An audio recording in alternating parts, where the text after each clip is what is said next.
Equifax was hacked, and you were probably affected. 143 million Americans had their social security number and other personal information exposed to hackers over the past few months at Equifax. You might not even know what Equifax is. You really probably wouldn't have had reason to know what Equifax was until this happened, but it's a credit reporting agency. It basically collects everything you ever do, your names, your addresses, your credit information, and they hold it all in a database. And that database was breached. People are pissed, and I understand, it's a really big problem. But here's the thing, your online security has never been safe. People probably have seen your social security number before. Just think about when you go to the doctor or you call your bank. We tend to give it out pretty freely, so whether or not your personal identity is stolen is kind of a crapshoot. You're better off assuming that your identity has been hacked because it definitely could happen, if not this time, sometime in the future. So what do you do about it? You've got a few options. Number one, and this is the one that everybody knows and nobody wants to do, you have to have secure passwords. This is incredibly important because if somebody gets access to one of your accounts, you can mitigate the damage that might be done by making sure they don't get access to all of your accounts. For every single account I have, I turn on two-step verification if I can.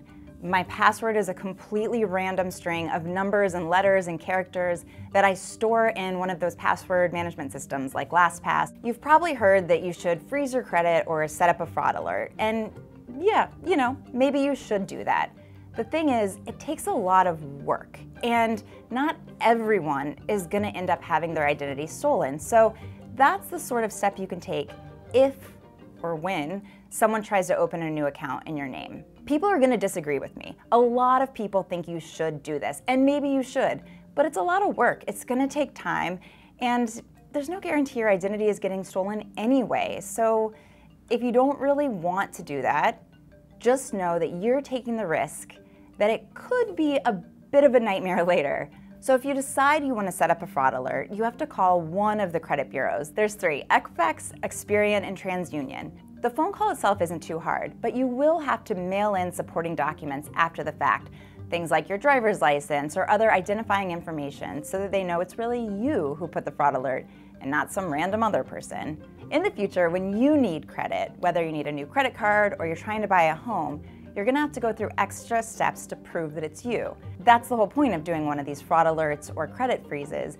You don't wanna make it easy for the hacker to gain access to your credit, but it'll also make it harder for you to gain access to your credit. It's hard enough if you're trying to buy a house or let alone take out a new credit card, but adding another layer where you also have to contact all the credit agencies again and tell them, hey, yeah, I promise it's me. Please give all these documents to the people who need to see them. That's just another step that you may or may not be willing to take. Whether or not you decide to freeze your credit or set up a fraud alert, make sure that you're monitoring all of your accounts regularly. I use Mint.com. You can use your own banking apps, whatever works for you, but you need to stay on top of your money. I've actually had my credit card stolen twice, and both times I caught it before the first transaction even processed. So the more you pay attention to it, the less likely you are to suffer the consequences. So whether or not you take all sorts of proactive steps like setting up a fraud alert and freezing your credit, just know it's gonna be luck whether or not it happens to you.